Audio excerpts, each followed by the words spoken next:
Аптасаңы 5 күн бойы шаршаған, мидың бәрін есеп қиса барбаған.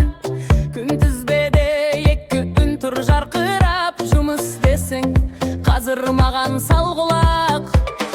Сағат 6-да бұл енді шырылдамайды, демалыстың алтын кезі ырылмайды.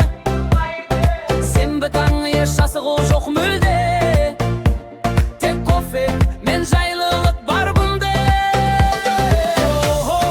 Сенбі жексенбі 2 күн ерек менің күнім енді. Қалада не достарыма үйме, тек бақыт пен күлкі болады бірге. Рахат өмір міне осы, уақыт тоқта демалайық досым. Рахат өмір міне осы, уақыт тоқта демалайық досым.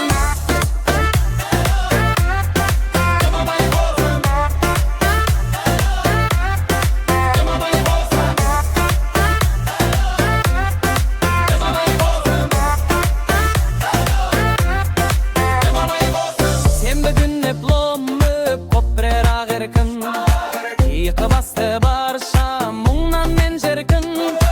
Кейде тауға, кейде жаға барамыз, дос жаранмен бас қосып тағалмыз. Кешкілікте фильм, пицца, жарық жоқ, жан тыныштығы күйбең тірлік жоқ. Ал жексенді ертеңгі күнге дайындық, бірақ бүгін еркіндіктің сайындық.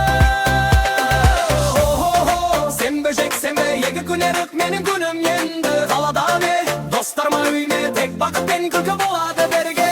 Рахат өмір міне осы, уақыт тоқта демалайық досым. Рахат өмір міне осы, уақыт тоқта демалайық досым. Демалайық досым. Демалайық досым. Демалайық досым. Демалайық досым. Жексенбінің кеші кішкене мұң, ертең қайта басталады 5 күн. Бірақ бұл демалыс берді бізге күш, жаңа аптаға дайындалу тамаша іс. Үй тазалау, ас әзірлеу, кітап қу, бастысы жан демалсыздығын сақтап тұру. Бұл 2 күн бата сыйлаған тағдыр, еңбек пен демалысты тең ұстап. Сенбі жексенбі 2 күн ерек менің күнім енді. Қалада достарыма үйме, тек бақыт пен күлкі болады бірге. Рахат өмір міне осы, уақыт тоқта демалайық досым.